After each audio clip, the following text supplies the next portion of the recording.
कब्र की पहली रात। कब्र की पहली रात का मंजर कैसा होगा? ये एक ऐसा सवाल है जिसकी तलाश में हर दूसरा शख्स नज़र आता है। आज हम इस सवाल का जवाब आपके लिए इस्लामी नुक्ता नज़र से लेकर हाजिर हुए हैं। इसके अलावा आपको ये भी बताएंगे कि आखिर कब्र इंसान को कैसे पुकारती है, क्या ये पुकार इंसान को सुनाई देती है। कब्र की पुकार। हज़रत अबू सईद ख़िदालरे से रिवायत है कि सरवर कायनात सल्लल्लाहु अलैहि वसल्लम ने फरमाया, लोगों लज़ातों को ख़त्म करने वाली मौत को कसरत से याद किया करो। कब्र हर दिन अपने मर्दों से खिताब करते हुए ऐलान करती है, मैं गुर्बत और तन्हाई का घर हूँ, मिट्टी और कीड़ों का घर हूँ।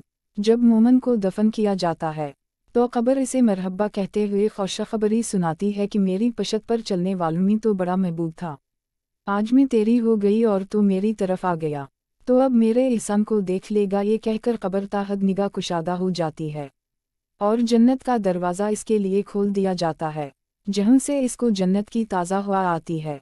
हज़रत अबू हुरैरा रज़ी अल्लाह ताला अन्हा का बयान है कि रसूल अल्लाह सल्लल्लाहु अलैहि वसल्लम एक जनाजे में शरीक हुए। फिर फरमाया, मैं भी आप सल्लल्लाहु अलैहि वसल्लम के हमरा था। आप सल्लल्लाहु अलैहि वसल्लम एक कब्र के पास बैठ गए और फरमाया, ये कब्र हर दिन बाआवाज़ बुलंद कहती है, ऐ आदम की औलाद, तो क्यों मुझे भूल गया? क्या तुझे ये मालूम नहीं कि मैं तन्हाई का घर, गुर्बत का घर, वहशत का घर, कीड़ों मकोड़ों का घर हूँ। मैं बहुत तंग घर हूँ, मगर अल्लाह जिसके लिए कुशादगी का हुक्म फरमाएगा इसके लिए कुशादा हो जाऊंगी।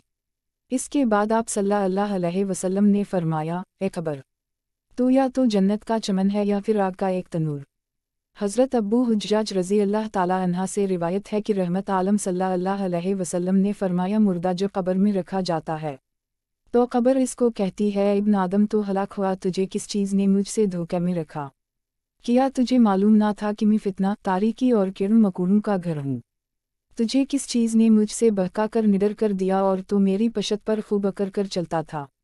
अगर वो मुर्दा नेक होता है तो उसकी तरफ से कब्र को जवाब देने वाले जवाब देते हैं, ए कब्र तो देख तो सही उसके आमाल कैसे हैं। ये ऊंचाई इख्तियार करता था और बुराई से बाज रहता था। ये सुनकर कब्र कहती है, बेशक ये नेक था, अब मैं इसके लिए सरसब्ज़ हो जाती हूँ।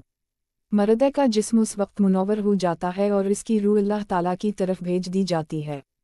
हज़रत अब्दुल्ला बिन उबैद रज़ी अल्लाह ताला अन्हा से रिवायत है कि रसूल अल्लाह सल्लल्लाहु अलैहि वसल्लम ने फरमाया, मुर्दा कब्र में बैठता है और इन लोगों के पैरों की आवाज़ भी सुनता है जो उसके जनाजे के साथ कब्र तक गए हों। मर्दे से इसकी कब्र कहती है, इब्न आदम तेरी हलाकत हो, तूने मेरी तंगी, बदबू और कीड़े मकोड़ों का खौफ नहीं किया, इसलिए तूने इन चीज़ों से बचने के लिए तैयारी ना की। बदआमाल मर्दे से कब्र कहती है, तुझे मेरी तारीकी, मेरी वहशत, मेरी तन्हाई और तंगी और मेरा गम याद नहीं रहा। इसके बाद कब्र इसको जकर देती है, जिसके बाद इसकी पसलियों की हड्डियाँ एक दूसरे में पियुसत हो जाती हैं। जबकि नेक बंदे के लिए कब्र कुशादा कर दी जाती है और इसके दाएं एक खिड़की खोल दी जाती है, जहाँ से इसको जन्नत की हवा आती है। अल्लाह पाक हम सबको कब्र के अजाब से बचाए और हमको नेक आमाल करने की तौफीक अता फरमाए। आमीन या रब्बल आलमीन।